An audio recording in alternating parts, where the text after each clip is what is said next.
Physics का चौथा chapter है विद्युत। तो विद्युत में सबसे पहले विद्युत धारा के बारे में पढ़ना। तो विद्युत धारा क्या होती है? तो आवेश के प्रवाह की दर को ही हम विद्युत धारा कहते हैं। इसकी दिशा क्या होती है? तो धन आवेश प्रवाह की दिशा ही विद्युत धारा की दिशा होती है।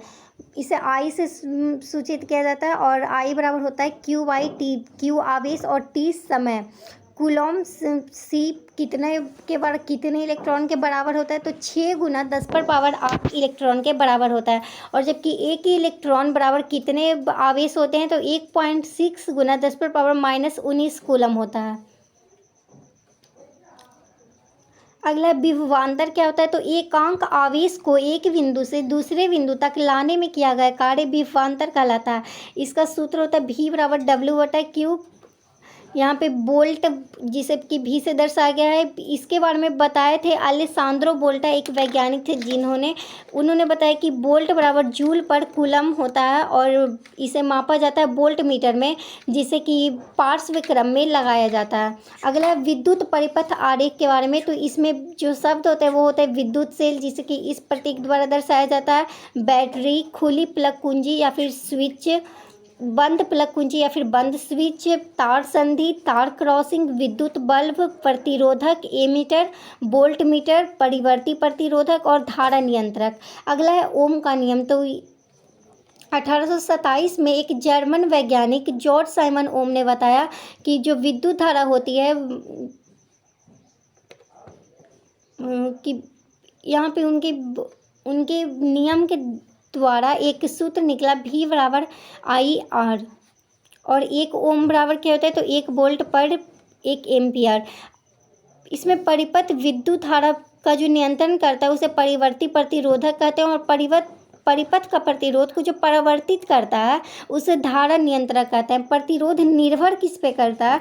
तो तार की लंबाई पे, अनुप्रस्थ काट के क्षेत्रफल पे और उस पदार्थ की प्रकृति पे।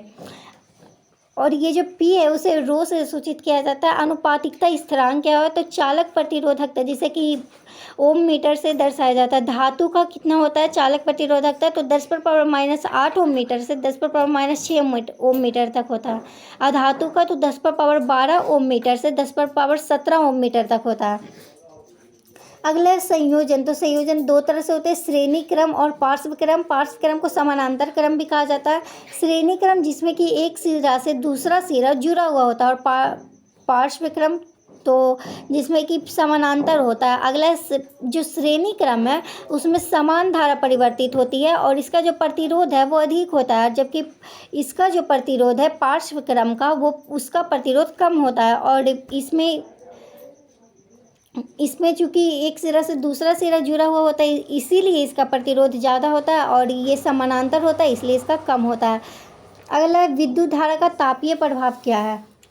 तो स्रोत की ऊर्जा निरंतर पूर्ण रूप से जो ऊष्मा रूप में क्षयित होती है उसे ही विद्युत धारा का तापीय प्रभाव कहते हैं। इसके लिए सूत्र H बराबर VIT PT या फिर I²RT। अगला जूल का तापन नियम। तो ये अनुक्रमानुपाती था विद्युत धारा के वर्ग का, प्रतिरोध का और समय का।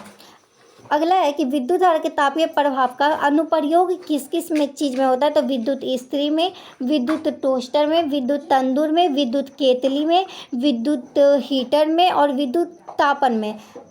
ये है कि विद्युत शक्ति क्या है? तो कार्य करने की दर को और या फिर ऊर्जा उपभुक्त होने की दर को विद्युत शक्ति कहते हैं। इसका सूत्र क्या है? तो P बराबर VI I²R या फिर V²/R। ये है कि वाट क्या होता है? तो विद्युत शक्ति 1 वाट बराबर होता है 1 वोल्ट एम्पियर। ये बड़ा मात्रक जो है, ये तो छोटा मात्रक हुआ और जो बड़ा मात्रक होता है उसे किलोवाट कहा जाता है। अगला है विद्युत ऊर्जा, जो कि किसके बराबर है? तो शक्ति गुना समय के बराबर है। ये होता क्या है? तो वाट घंटा, इसका व्यापारिक मात्रक माना जाता है किलोवाट घंटा। 1 किलोवाट घंटा को यूनिट भी कहा जाता है, जो कि कितने जूल के बराबर होता है? तो 3.6 गुना 10⁻6 जूल के बराबर होता है।